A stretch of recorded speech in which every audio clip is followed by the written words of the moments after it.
Welcome back to the Isaac Wolowik channel. Sorry for missing out the last couple of weeks, but we will catch up and we will post 3 videos to catch up for the 3 weeks that we missed out.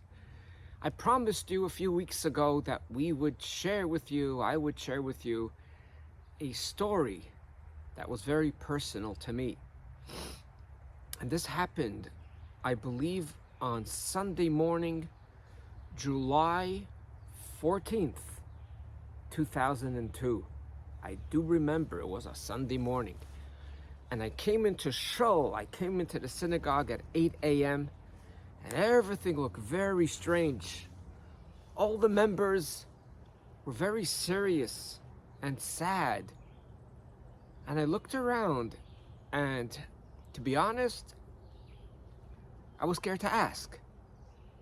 So very quietly, I finally got the courage, and I walked over to the back of the synagogue, and I was ready to hear everything. 2002, I didn't have my iPhone.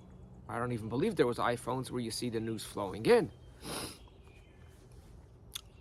So I was ready to accept anything that might happen because it looked serious. And I forget who it was, but I remember where in the synagogue it was, and I asked, "What's going on?" And the response I got, "You didn't hear?" Obviously I didn't, because I'm asking. And they said, last night, David Rosenzweig was killed in cold blood. I said, what happened? And to make the long story short, is that there was a guy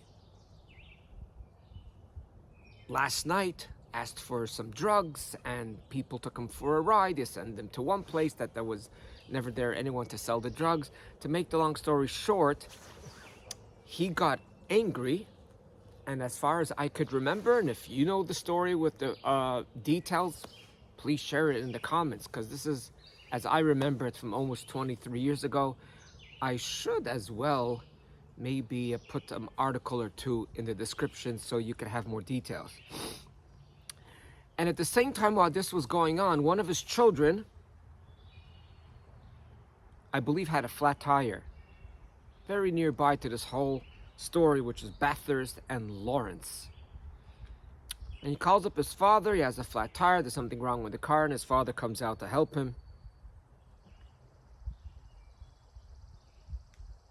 And as this fellow goes home, he brings back with him a knife, and he's all angry. He doesn't even know who to let it out. And as far as I can remember, he just leaves the scene, and he walks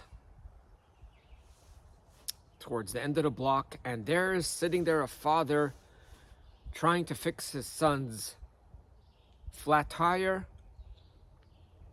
and just passes by him and stabs him in the back and kills him in front of his child. And to myself I said, this is horrible, but I hope it's not in front of my students.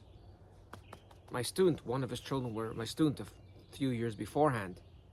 And lo and behold, I was wrong. It was actually that child, my darling student, that had happened right in front. Could you imagine watching your dad being stabbed in cold blood right in front of your eyes? It is so many years that has passed, and this story still haunts me.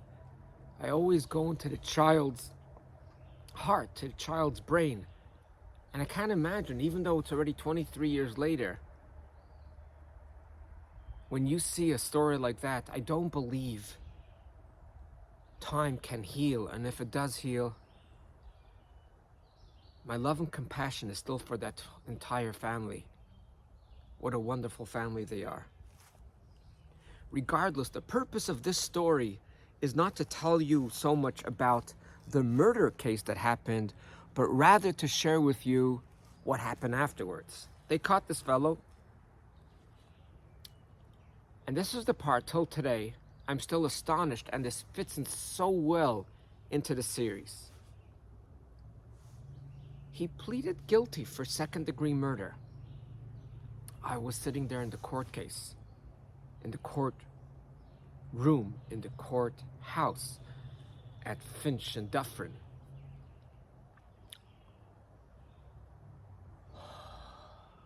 And the judge is sitting there. The witnesses are called up. And towards my left, this fellow sitting right there. And the lesson that will stay with me for the rest of my life of what happened in that courtroom, I will share with you next week. But until then, please do remember you're way greater than you are. And please, let's all pray for peace and harmony in this world, because we're way overdue. We're way overdue.